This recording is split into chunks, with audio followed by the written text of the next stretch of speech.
Welcome back, YouTube. Today we have a Charlie. What year is this? 2006 Honda Odyssey EXL. Yeah, what he said. Some kind of soccer mom mini van in the shop. But you know what? It makes a good redneck pickup truck. So today we're doing a whole ton of parts on it. We have sway bar links, wheel bearings, ball joints, inner and outer tie rod ends. That's a timing kit there. Bunch of bumper push clips, a thermostat,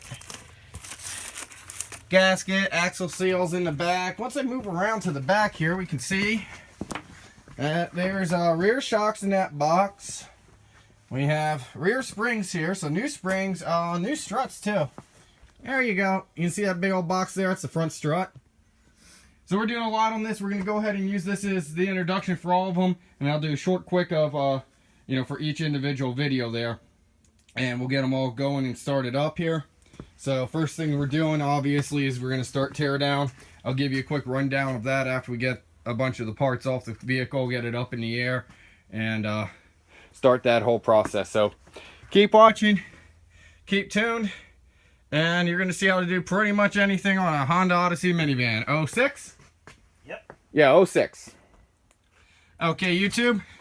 So we're starting to get this thing taken apart here.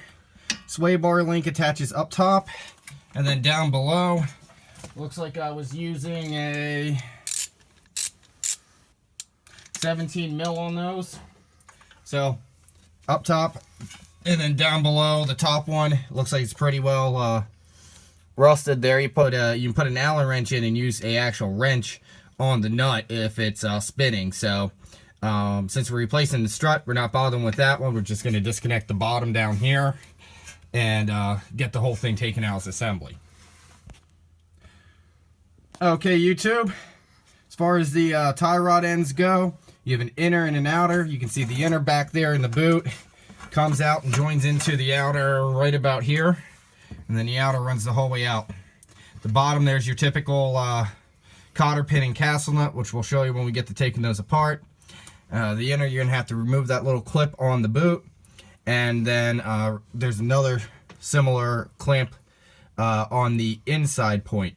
That other similar clamp will go ahead and be removed too. The boot comes off, and then you can remove the whole assembly. Remove your inners and outers together, so you can match them back up with the new parts, so you don't have to, rush right down to the alignment shop. Okay, so for the CV axle now, you have a nut on the outside that you'll have to go ahead and break loose. It's got a little dent in it there. That's the retainer. Once that dent comes free, it's not too hard. Really easy after that to get it off. Then we have the two strut bolts here that bolt to the spindle. Bolts and nuts up here. So you can go ahead and get those taken off. And after you get those taken off, you'll have your lower ball joint, which is a little hard to see right now. Similar to a tie rod end though, with the castle nut, and you have your caliper here. So we're going to pull the caliper too, get that out of the way. We have a little bolt right here, just holding the hose in place. That'll get out of the way also. And then a CV axle, Charlie, correct me if I'm wrong, these just pop right out of the trans on these, right? You might have to rotate them a little bit to get them to pop free of the cert clip, but they are just kind of friction fit in there.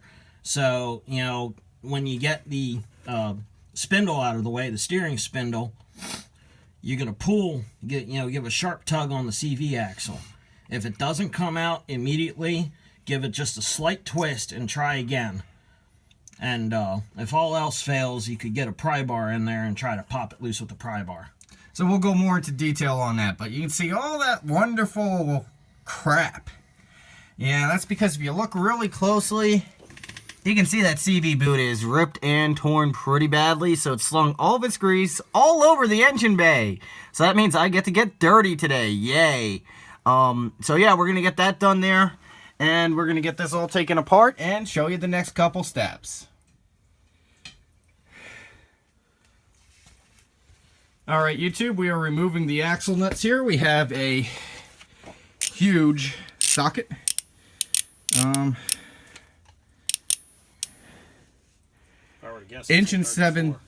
1 7/16". It's technically metric, but when you get this big, no one really cares because, you know, that 1mm plate isn't going to matter. So the way I do this now is I put the socket and ratchet and extension bar on. You wind up jumping on the handle. I mean, literally, I jumped on the handle. If you get a 2-foot bar, you can usually make that work a little better. But this is automatic, but it's got like a open differential. So what you gotta do is come over to the other side and put your bar between 2 of the studs of the wheel to hold it in place. As long as you're not jerking around too much, that'll work fine. Here, I'll give you an example. I don't know what Charlie did with the bar, but we're going to use the wrench. Pretty much put it like that. And then when it turns, it's going to lock in place. Put something on the bottom. I have an aluminum stool I used to put on the bottom. That's going to keep it from turning too far. And there you go. You'll break that nut loose. Takes a couple jumps, but it comes loose. I did it with the old craptastic Harbor Freight extendable 1/2-inch drive ratchet. So, you know, I weigh a good 175, 180 pounds. I was jumping on this thing. And he had 200 pounds of downforce holding the bar down on the other side. Yeah, so, you know, this thing held up pretty damn well. So we're going to go ahead and get this the rest of the way apart. Now we have both axle nuts broken loose. And then we're going to take the next few steps. Alright, YouTube, I think it's time to go Dukes of Hazzard this minivan, because, you know, we got the whole front suspension halfway removed here. We're leaving the axle in just until we're ready to put the new one in. So, that being said, the spindle's out, the brakes are out, the ABS sensor was kind of, well, screwed up to start with, and we just cut that. That'll need replaced, obviously.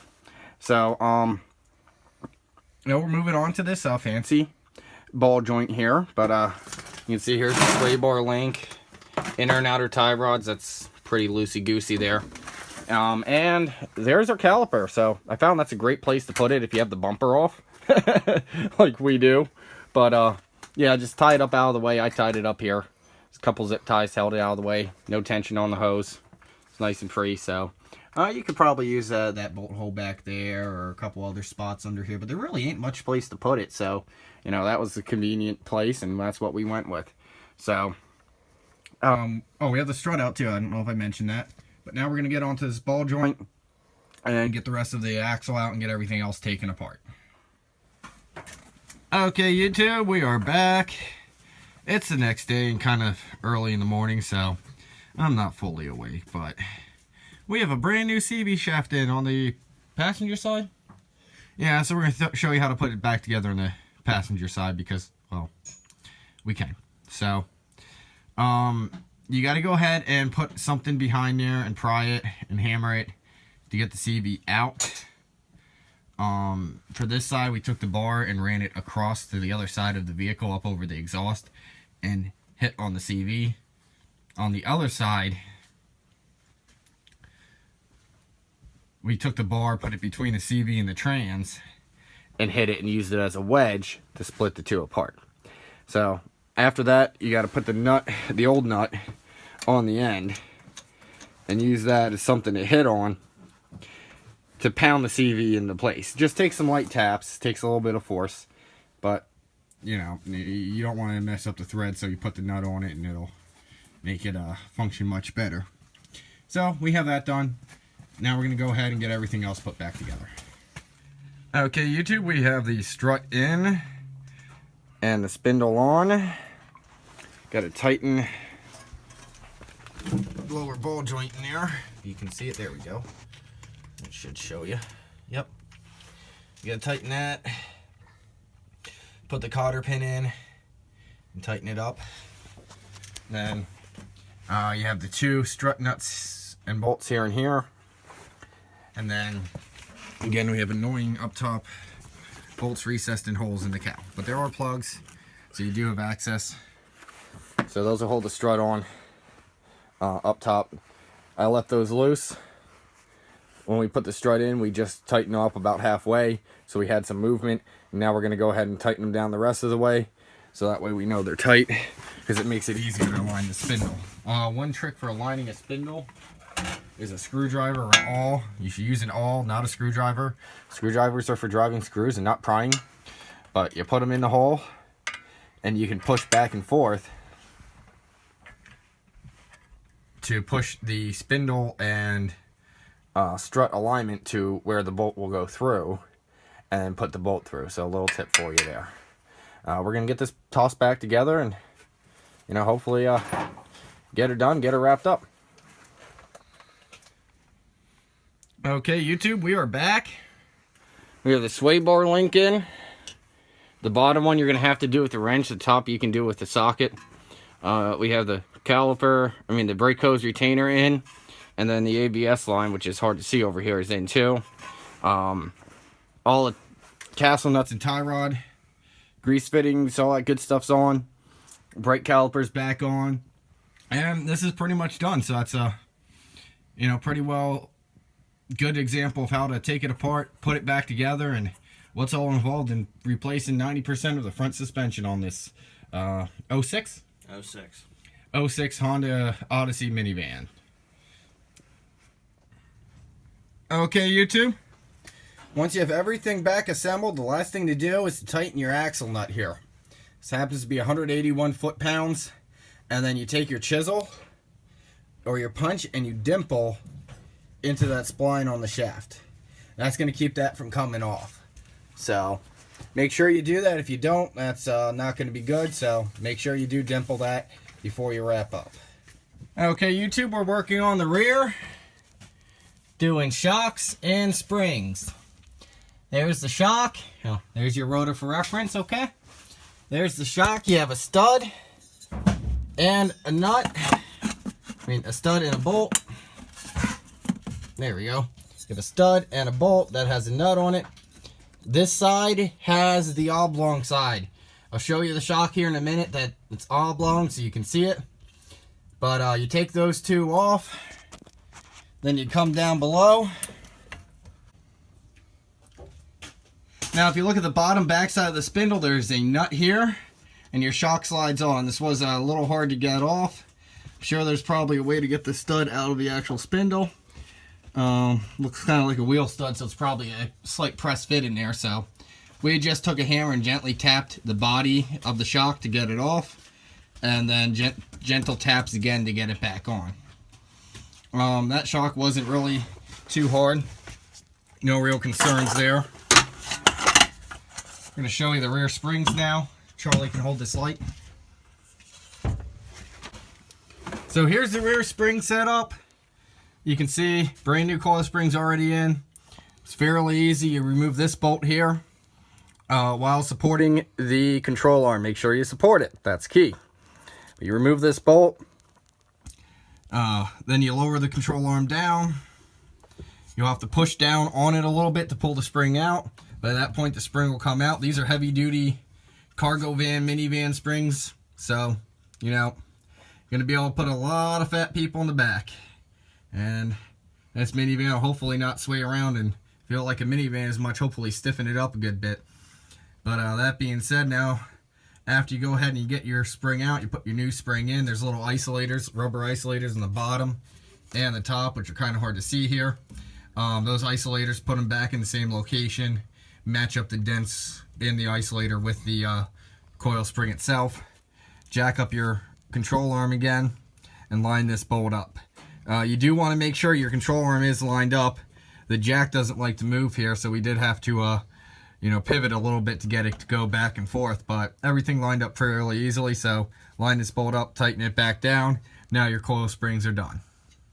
Okay, YouTube, here you can see the new and the old springs. So you can see it's probably about double the rate there, 1.5 to 2 times the spring rate.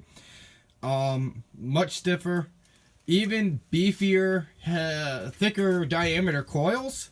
So because of the thicker diameter, it looks like 1.75 or so. The spring rate itself as far as the coils go, and then diameter, I'm saying it's probably about 2 times the actual spring rate. So we'll see how well these things handle in the rear of this minivan here. Might be a good idea to upgrade, so we'll let you know how they work.